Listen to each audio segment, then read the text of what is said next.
Hello and welcome into another episode of Locked On Wolves. This is the post-game podcast from a massive Timberwolves win over the Brooklyn Nets on the road Tuesday night as the Wolves keep their hopes alive to avoid the dreaded 9-10 playing game in the Western Conference.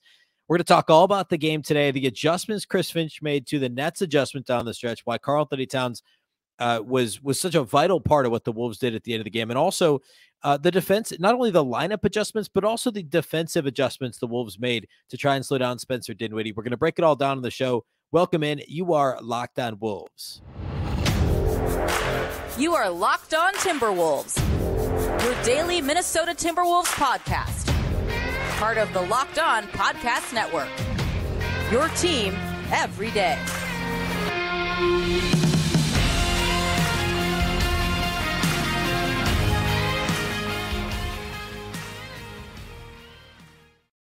Hello and welcome to the Locked On Wolves podcast, part of the Locked On Podcast Network, your team every day. My name is Ben Beecken. I'm the host of Locked On Wolves. Today's episode is brought to you by BetterHelp.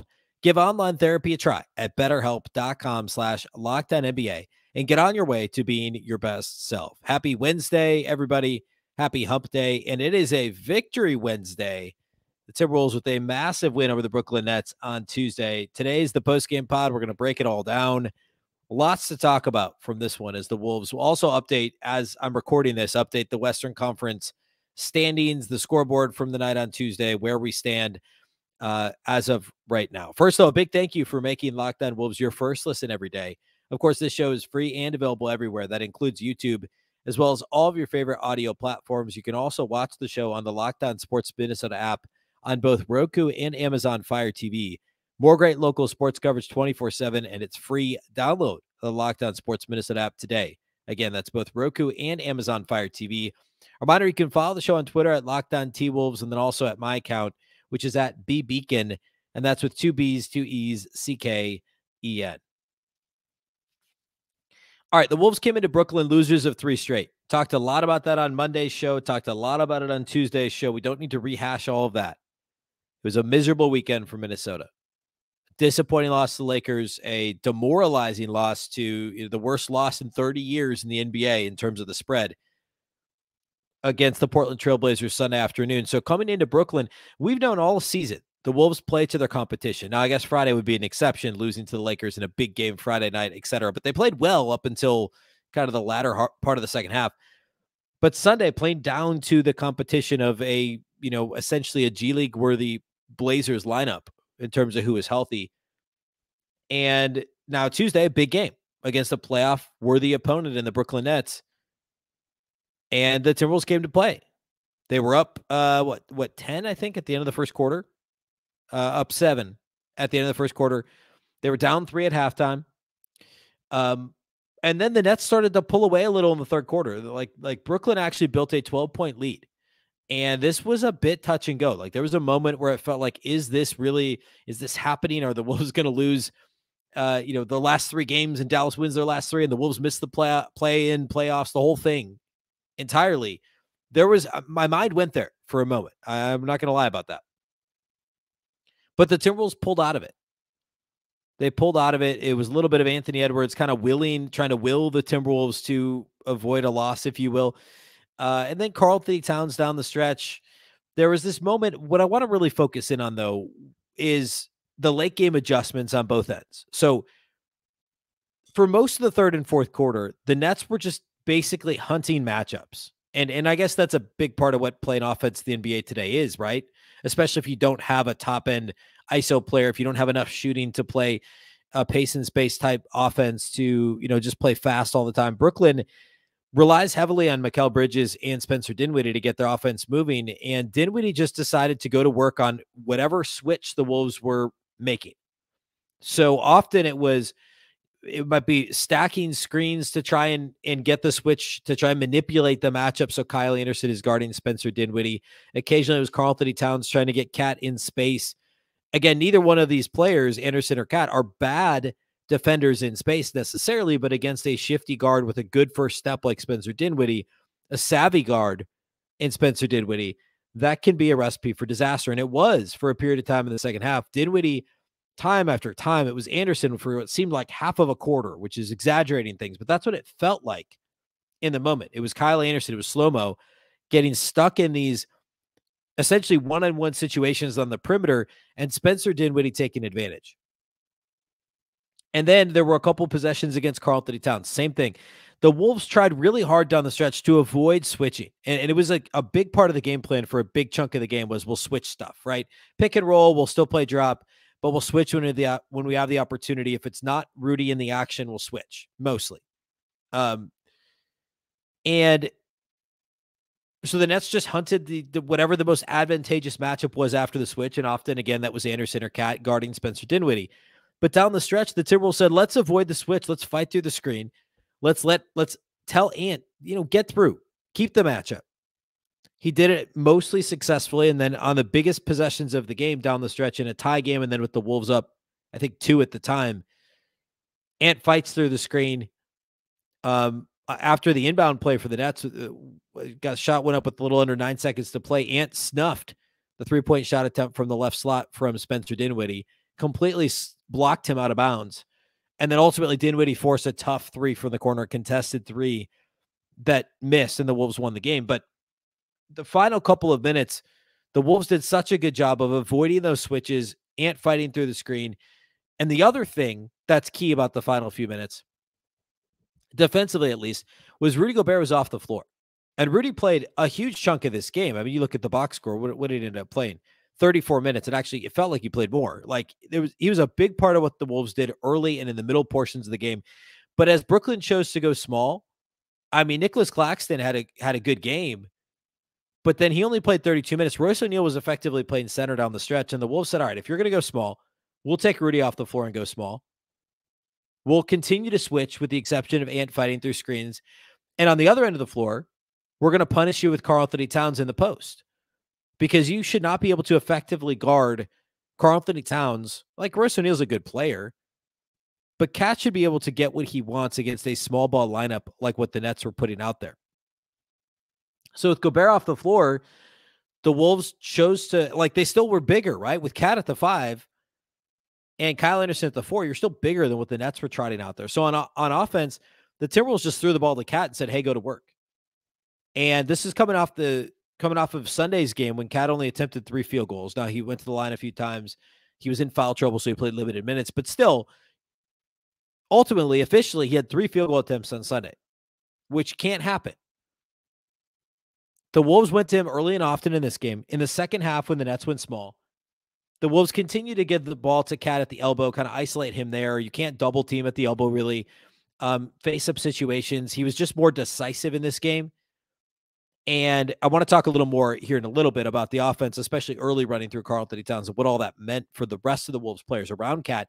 But late in the game, it was just straight up like, hey, old school, we're going to throw you the ball in the post. Go to work. Go to work, Karl-Anthony Towns, because this small ball Nets lineup can't stop you. And this was vintage Karl-Anthony Towns, and not from a bombs away 3-point perspective. I mean, Cat, he was 1 of 3 outside the arc.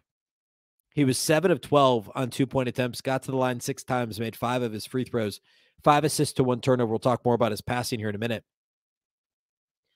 But this was like, hey, you're going to guard him one-on-one with Royce O'Neal? Okay. We'll let him back you down. He'll drop you off at the rim. He'll hit a one-legged fall away. Like, Karl-Anthony Towns is a skilled offensive player, and you cannot guard him with an undersized 4 one-on-one. That will not work. And to the Timberwolves' credit, which they messed this up against Portland, and Cat didn't play great either. I talked more, not as much his indecision. Well, it was more his indecision than it was the opposite of the ball getting sticky on Sunday. It was like, hey, I want to try and make my teammates better. And I also can't make this decision quickly. That was the problem with Cat on Sunday. He was much more decisive in this game. And I don't know if that was a coaching thing or if Cat just realized like, hey, I need to be better here.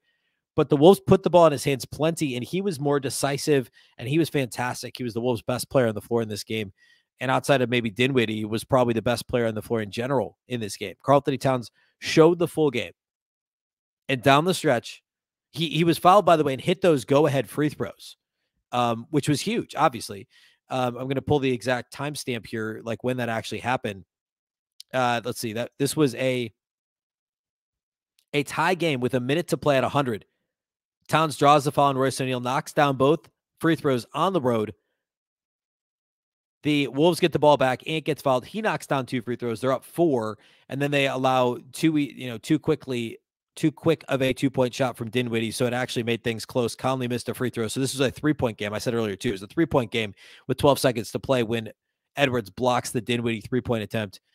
And then at the end of the game, then or after that, Dinwiddie misses again from the corner. So that didn't end the game, but the Karl-Anthony Towns go-ahead free throws were huge with the minute to play. And this was on the heels of, him hitting a couple of other big shots. Like he hit that one-legged fall away earlier in the quarter. He had a couple big shots down low. We're just going to punish you going small. That's what the Wolves did. All right. A couple more takeaways. One of them is Cat related. The Timberwolves offense, how it flowed early in the game. So I want to get to that. We will do individual studs and duds here in a minute, as we always do on the post-game podcast.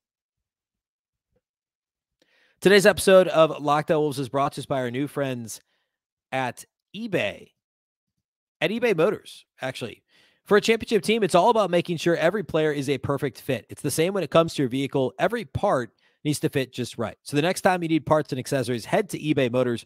With eBay Guaranteed Fit, you can be sure every part you need fits right the first time around.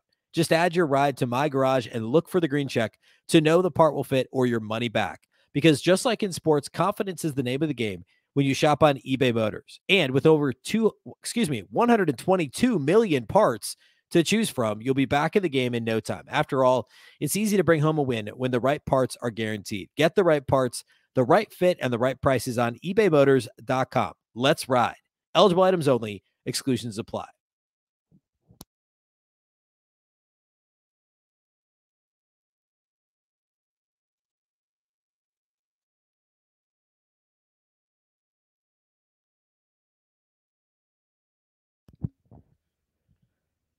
All right, some additional takeaways from this one.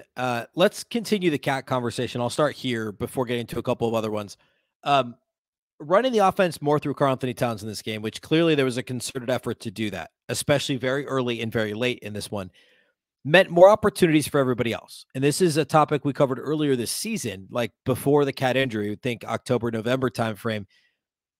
But Karl-Anthony Towns, the Wolves offense, when running through him, it's so much easier to play Rudy off of Cat and even Ant off of Cat than it is in any other order, right? Cat is a good high-low passer, putting Cat in the mid-post, putting him at the elbows, putting him even on the perimeter. We saw a high-low pass to Rudy for a dunk very early in this game when Cat was outside the three-point line. Cat, as a facilitator, is a very talented and dangerous player. When he is ready and willing to pass, he's also arguably the Wolves' best entry passer, I guess now with Mike Conley. He's got, at least in terms of pocket passing, pick and roll passing, Mike Conley. But in terms of just a straight entry pass to Rudy with not low post position, but sealing somebody at the rim, Cat's as good as they come in terms of Timberwolves players, right? Far better than, say, D'Angelo Russell or, guys they've had in previous years. Not that Rudy, obviously, well, yeah. Early in the game, the high-low passing was on point for Cat. And also running Ant off of Cat opens so much more up because you can have Ant as a cutter. You can have Ant initiating pick and roll. You can have Ant off the ball, catch and shoot, three-point shooter, pump, fake, and drive. All of these things are opened up when you have the additional offensive threat. It's so different than teams being able to load up on Anthony Edwards like you might on Luka Doncic or James Harden or whoever else. Because you can't load up on Ant when Karl-Anthony Towns is on the floor. If you run the offense through Cat and you want to send a double at Cat, fine. Kick the ball to Anthony Edwards, who's a pass or two away, and your recovering, rotating defense is going to be slower than Anthony Edwards' first step or than his quick trigger on a three-point attempt. The offense through Cat is so dynamic. If the Wolves could just get it to him in the right position on the floor, play well off of him, and Cat makes quick and sound decisions. The Friday game against the Lakers, Ant had a terrible game. That was the biggest issue. Sunday, Cat was in foul trouble. He was indecisive. Ant still wasn't, at least early in the game. I know he ended up scoring 37 or whatever Sunday, but the first quarter and a half, he was not with it. Cat was in foul trouble. It was kind of like one or the other. It was the Cat and Ant synergy was not there. But on Tuesday in Brooklyn, you had Cat, you had Ant, you had Rudy, all on the floor for chunks of time, all playing well. The Cat to Rudy passing was good. Ant playing off of Cat was good. It just opens so much up. And Karl-Anthony Towns finishes with 22, 14, and 5, only 1 turnover in this game. Plus 7 free throw attempts for Anthony Edwards, 6 for Karl-Anthony Towns. You need those guys to combine for double-digit free throws in a game. They combined for 13 and were 12 of 13 at the line. That is the sort of recipe that will lead to Timberwolves wins and a strong, solid offensive performance for Minnesota. The Wolves only shot 33% on three-pointers in this game, but they were 48% overall from the field. They got to the line 22 times, which actually leads me to my next kind of key takeaway here was this free throw differential. The Wolves shot 22 free throws. The Nets only shot 14, and Brooklyn gets the line almost as much as the Wolves do. They're kind of middle of the pack in terms of free throw rate, and I know that for the season that's skewed because of Kyrie and Kevin Durant a little bit, but still the Wolves only committed 13 fouls in this game and only allowed Brooklyn to shoot 14 free throws. That's such a stunning turnaround from what we've seen of late. The Suns game last week, the Lakers game Friday, at times the Portland game Sunday. The foul happiness was pretty much gone. Jaden McDaniels, I had to do a triple take to make sure I was reading the right lines. Jaden McDaniels led the team with 41 minutes, 0 fouls on Jaden McDaniels in this game. 0 fouls on Jaden McDaniels in this game. Karl-Anthony Towns had 3 in the first half, had to leave at the end of the second quarter because of the foul trouble. He ends up committing 0 fouls in the second half. Nobody on the Wolves had more than 3 personal fouls. And the Wolves as a team committed 13. Brooklyn only attempted 14 free throws. Such an impressive performance in that regard. And lo and behold, the Timberwolves get a 2-possession win.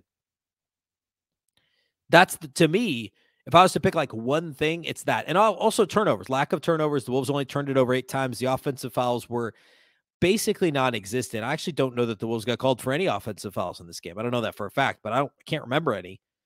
So the turnovers are very low. The turnovers are low. The personal fouls and allowing free throws from the Nets is very, very low. The Wolves managed all that extremely well in this game. Such a clean game. And I said this to Marnie on the postcast. I was so happy with the officiating because they just were hands off. Total in this game, there were only, 31 total personal fouls called? The Timberwolves did get to shoot 22 free throws, but the officiating was solid. It was non-intrusive, if you will. And everybody could just enjoy watching a basketball game instead of worrying about the officiating. That's kind of where I was at with this one. I thought that was really good to see. Rotation-wise, Jordan McLaughlin did not play. He was out of the rotation, I believe, the only time all year that he's been healthy, healthy-ish, and did not play due to a coach's decision. Only an 8-man rotation for the Wolves. Nickeil Alexander-Walker essentially got the backup point guard minutes, although the Wolves kind of rotated who was initiating offense, but Na was the one who probably saw the most, I guess, point guard minutes in quotations, and played okay in this game. Had a couple nice defensive moments, certainly. He missed some open threes, but nice defensive moments for Nickeil Alexander-Walker in this one. But the notable thing is no Jordan McLaughlin in the rotation, completely out of Chris Finch's rotation in this one. Those are kind of the biggest takeaways. The rotation change, the good job the Wolves did in terms of turnovers, lack of fouls. The Wolves did also do a good job on the glass. And I said in the preview on Tuesday that the Nets are one of the few teams that's actually a worse rebounding team than Minnesota. The Wolves are a +4 on the glass in this one. Obviously, we'll take that. Transition points were an issue early. The Wolves gave up, 27 or 25 or something crazy in transition against the Blazers on Sunday. They gave up 23 to the Nets in this one, but I think 18 of them were in the first half. That was buttoned up big time as the game went on. And Brooklyn, they'll play fast, but that's not necessarily their game. And I know they played small late, but the Wolves did a poor job early. And it wasn't strictly lack of effort. I thought the Wolves played much harder on Tuesday than they did Sunday against Portland, which is, of course, a maddening and ongoing conversation that we can have another time again. But the Wolves played hard in this game. It was just simply lack of communication, bad spacing defensively. There was one fast break where Towns, for whatever reason, was sucked all the way into the paint, even though somebody had the ball in the perimeter. I forget who it was on the Wolves, was guarding the ball. Towns was stacked in the paint. There was a wide open shooter in the corner. Why aren't you spaced out to the corner? You can help down if you need to on the drive, but you already had somebody with perimeter contained. Worry about the corner 3-point shooter. Deny that pass versus a contested 2 or a drive to the rim where you could still help. it's more important that you deny the pass to the corner, at least get close enough to force them to, close out, force them to put the ball on the deck. Like that's only one example off the top of my head, but there were plenty of those where the decision-making in transition defensively was shoddy at best for the Wolves. All right. Let's close with individual studs and duds. We'll take a quick peek at the standings of the scores in the Western Conference. We'll do all that here next. Today's episode of Locked On Wolves is brought to us by our friends at FanDuel. The NBA playoffs are almost here, and now is the perfect time to download FanDuel, America's #1 sportsbook, because new customers get a no-sweat first bet up to $1,000. That's bonus bets back if your first bet doesn't win. Just download the FanDuel Sportsbook app. It's safe, secure, and super easy to use. Then you can bet on everything from the money line to point scores and threes drained. Plus, FanDuel even lets you combine your bets for a chance at a bigger payout with the same game parlay. Of course, a bit of a sore subject right now, frankly, after the Wolves were 19.5-point favorites on Sunday to Portland, the worst loss against the spread in 30 years, according to ESPN. But take a look at the Wolves line. The next time they play actually isn't until Saturday afternoon, which will be an interesting line at San Antonio. Another probably Wolves will be big favorites on Saturday. So check that out at FanDuel. Don't miss the chance to get your no sweat first bet up to $1,000 in bonus bets when you go to FanDuel.com/lockedon. That's FanDuel.com/lockedon to learn more. Make every moment more with FanDuel, an official sports betting partner of the NBA.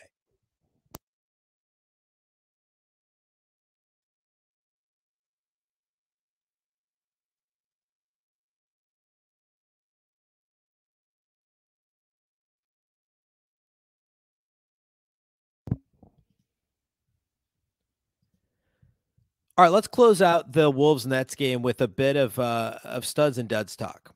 And frankly, I think for the most part, everyone played pretty well individually for the Wolves. I think the best player on the floor, as I already mentioned, was Karl-Anthony Towns. 22 points on 8 of 15 shooting, 1 of 3 on threes, 5 of 6 from the line, 14 rebounds, 5 assists, only 1 turnover for Cat. And in general, I thought he was pretty good defensively. He had a couple near blocks, altered shots. Got stuck in space a couple of times and struggled a bit. But in general, 22, 14, and 5 with 1 turnover in 31 minutes. The Wolves will take that out of Karl-Anthony Towns. This was a really good Cat performance. Talked a lot about him earlier, so I won't say much more now. I'm also going to give one to Anthony Edwards. And I know the line isn't like ultra efficient. 7 of 18 shooting. Like, you'd like that to be a little better. But it was so good to see Anthony Edwards look really more like himself. And we saw a little bit of that, late second quarter or through the rest of the game, mostly against Portland on Sunday. But Friday was so miserable for Ant last Friday against the Lakers, early against Portland. Go back further, the Phoenix game. I mean, Ant with the sore ankle and then with the badly sprained ankle, really. And then the illness that went around the Wolves that hopefully has run its course now in the locker room. It was good to see Ant playing hard and in attack mode, really, I think is the best way to say it. We haven't seen as much of that recently. Of his 18 shot attempts, 13 were 2-pointers. There was a little too much mid-range, especially late. There was kind of that, get to the elbow extended 16, 18 feet, try and hit a fall away and fall over to try and draw the foul. Like that happened a couple too many times. But in general, 7 of 7 at the free throw line. We'll take that every night. 5 rebounds, 3 assists, 2 blocks, and a steal for Ant. Only 2 turnovers in 31 minutes. He was a team best plus 13, which, how I feel about single game individual player plus minus. I think it's very noisy. It is very noisy. I don't just think that it is, but it was very good in this game. I think in general, he played well. The shot selection was a bit spotty.